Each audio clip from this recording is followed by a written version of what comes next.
കേട്ടില്ലല്ലോ, ഉറക്കെ പറഞ്ഞേ. പുത്രനെ പ്രസാദിപ്പിക്കുക. ഈ പുത്രനെ പ്രസാദിപ്പിക്കുന്നത് എങ്ങനെ പ്രസാദിപ്പിക്കുന്നത്? കാരണം കർത്താവായ യേശു ക്രിസ്തു സ്വർഗ്ഗാരോഹണം ചെയ്തു കഴിഞ്ഞു. 2025 വർഷങ്ങൾക്ക് മുമ്പ് ശിഷ്യന്മാരെ കണ്ടുകൊണ്ട് നിൽക്കെ യേശു എന്ത് ചെയ്യുന്നു? അപ്പോസ്തലരെ വായിക്കുന്നു, 1-ാം അധ്യായം വായിക്കുന്നു. അവർ കാണുക, അവൻ ഉയരങ്ങളിലേക്ക് കയറിപ്പോയി. യേശു സ്വർഗത്തിലേക്ക് പോയി. ഇനിയിപ്പം നമുക്ക് സ്വർഗത്തിൽ പോയിട്ട് യേശുവിനെ പ്രസാദിപ്പിക്കാൻ കഴിയുള്ളൂ എന്ന് ചിന്തിക്കണ്ട.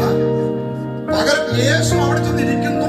അപ്പോൾ തന്നെ ആ യേശുവിനെ രക്ഷകനായി സ്വീകരിച്ച്, അല്ലെങ്കിൽ രക്ഷിക്കപ്പെട്ട് സ്നാനം സ്വീകരിച്ച് കർത്താവിനോടൊപ്പം അവൻ സ്നാനത്തിൽ ദൈവം ചെയ്തതുപോലെ പറഞ്ഞതുപോലെ സ്നാനപ്പെട്ടു ആയിരിക്കുന്ന ഓരോരുത്തരുടെയും ആത്മാവ് ഇപ്പോൾ സ്വർഗത്തിൽ പുത്രന്റെ സമീപത്തോടിരിക്കുന്നത്.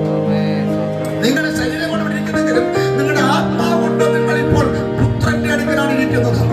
ഇനി നിങ്ങൾ ഈ ഭൂമിയിൽ ഇവിടെ സഞ്ചരിക്കുന്ന കാലത്തോളം എത്ര വർഷമോ എത്ര മാസമോ അതുവരെ നിങ്ങൾക്ക് ഇവിടെ ഇരുന്നു കൊണ്ട് പുത്രനുമായി കണക്ട് ചെയ്യുവാനും പുത്രനെ നിങ്ങളുമായി കണക്ട് ചെയ്യുവാൻ തക്കവണ്ണം ഇപ്പോൾ ഈ ആത്മാവ് ബന്ധപ്പെട്ടുകൊണ്ടിരിക്കുക എന്ന് പറഞ്ഞാൽ രക്ഷിക്കപ്പെട്ട സ്നാനപ്പെട്ട ദൈവകുഞ്ഞ് നിന്റെ ആത്മാവ് സേഫായെന്ന് ഞാൻ പറയുന്നത് എന്തുകൊണ്ട് അറിയാമോ? നിന്റെ ആത്മാവ് ഇപ്പോൾ പുത്രന്റെ വലതു ഭാഗത്ത് പുത്രനോടൊപ്പം പിതാവിന്റെ അടുക്കൽ ഇരിക്കുക.